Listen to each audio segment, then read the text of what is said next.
Assalamualaikum warahmatullahi wabarakatuh. Sebelumnya perkenalkan, nama saya Firda Fadia dengan NIM 2101111002226.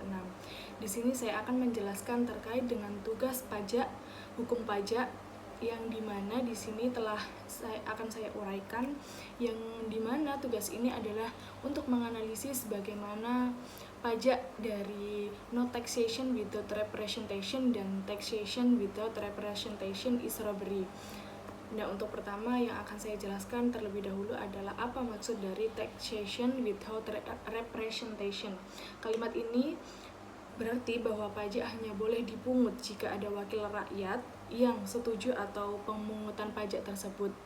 Rakyat harus memiliki perwakilan di berbagai lembaga seperti parlemen untuk memastikan pajak yang dikenakan adil dan sesuai dengan kepentingan masyarakat. Seperti contoh, jika pemerintah ingin menetapkan pajak baru, maka harus mendapatkan persetujuan dari Dewan Perwakilan Rakyat (DPR) yang mewakili suara rakyat.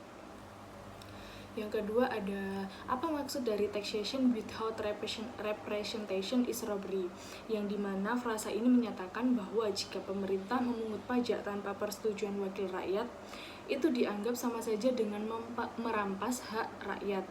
Uang pajak adalah milik rakyat, jadi penggunaannya harus sesuai aturan dan diawasi oleh wakil rakyat.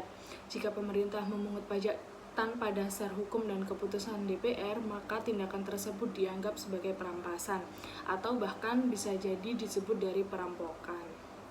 Selanjutnya ada mengapa prinsip ini penting. Yang pertama ada pajak harus berdasarkan hukum. Yang kedua ada wakil rakyat menjaga hak masyarakat. Yang ketiga ada pencegahan kesewenangan dari pemerintah itu sendiri. Yang keempat ini ada relevansinya dengan zaman yang sekarang ini.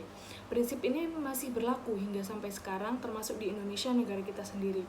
Dalam pasal 23 huruf A Undang-Undang Dasar 1945, yang dimana di situ menyebutkan bahwa pajak dan pungutan lain yang bersifat memaksa harus diatur dengan undang-undang, yang artinya semua pajak yang kita bayar harus memiliki dasar hukum dan telah disetujui oleh Dewan Perwakilan Rakyat. Sehingga dari apa yang sudah saya sampaikan tadi, di sini saya menyimpulkan bahwa no taxation without representation adalah pajak harus diputuskan dengan melibatkan dari wakil rakyat itu sendiri.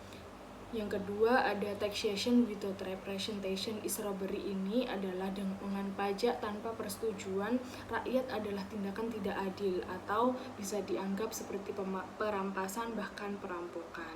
Kedua prinsip ini menekankan pentingnya keterwakilan rakyat dalam kebijakan pajak agar hak masyarakat ini dapat terlindungi dan pemerintah tidak bertindak sewenang-wenang atau dengan bertindak seenaknya. Baik, mungkin itu saja yang dapat saya sampaikan. Terima kasih. Mohon maaf apabila terdapat kesalahan kata. Semoga dapat diterima dengan baik. Saya ucapkan wassalamualaikum warahmatullahi wabarakatuh.